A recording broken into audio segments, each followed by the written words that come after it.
आज आप लोगों के समक्ष डेंगू नामक बीमारी के विषय में बात करने के लिए उपस्थित हूं।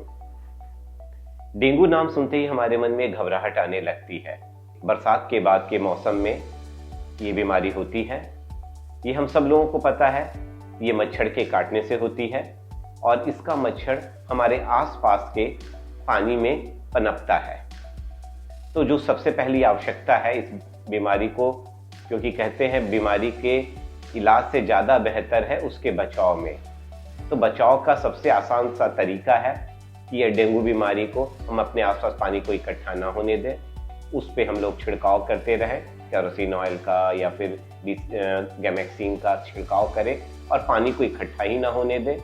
और ख़ास करके बरसात और उसके बाद के समय में पूरी बाजू का शर्ट पहने, मच्छर के काटने से बचे, रात में मच्छरदानी का उपयोग करें, दिन के समय में फुल शर्ट फुल पैंट में रहे ताकि मच्छर ना काटे। लेकिन इन सब प्रयासों के बावजूद यदि हो गया, इसके प्रारंभिक लक्षण आपको दिख रहे हैं, तेज बुखार आ रहा है, शरीर में पानी की कमी हो रही है और किसी भी तरह के आपके शरीर में लाल लाल दाने बन रहे हैं, ऐसी कोई भी स्थिति दिखती है, तेज बुखार, और ऐसा बुखार है इसको कहते हैं हड्डी तोड़ बुखार।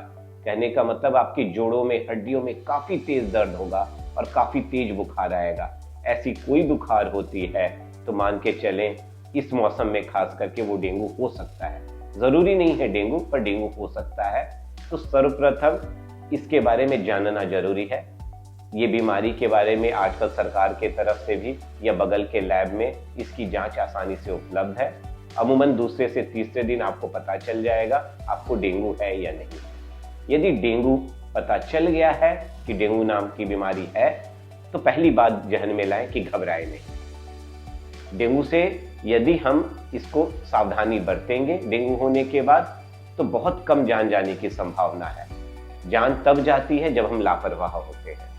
तब आपको क्या क्या लापरवाही नहीं बरतनी है और क्या क्या सावधानी रखनी है। ऐसे कहें कि क्या सावधानियां रखनी है। सर्वप्रथम बुखार यदि आ गया है तो अपने डॉक्टर के पास से मिलें। अपने शरीर में किसी भी सूरत में पानी की मात्रा को कम ना करें, खूब सारा पानी पिए, डॉक्टर के पास जाके सलाह लें।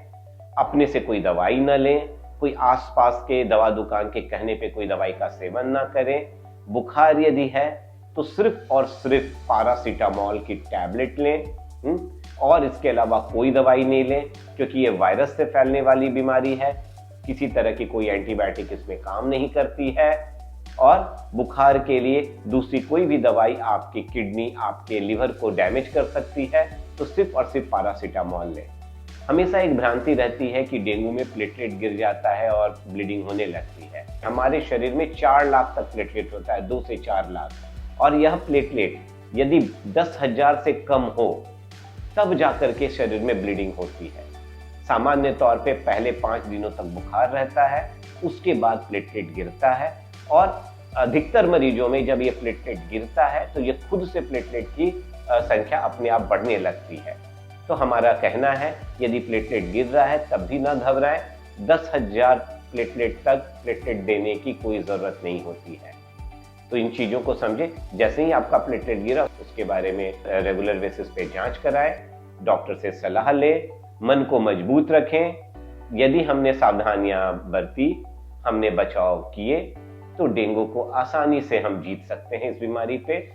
और मैं आप सब लोगों को चाहता हूं कि इस साल हमारे बीच डेंगू से कोई जान न जाए। इसके लिए हमारा एक प्रयास है और इस प्रयास में आप सब हमारा साथ दें।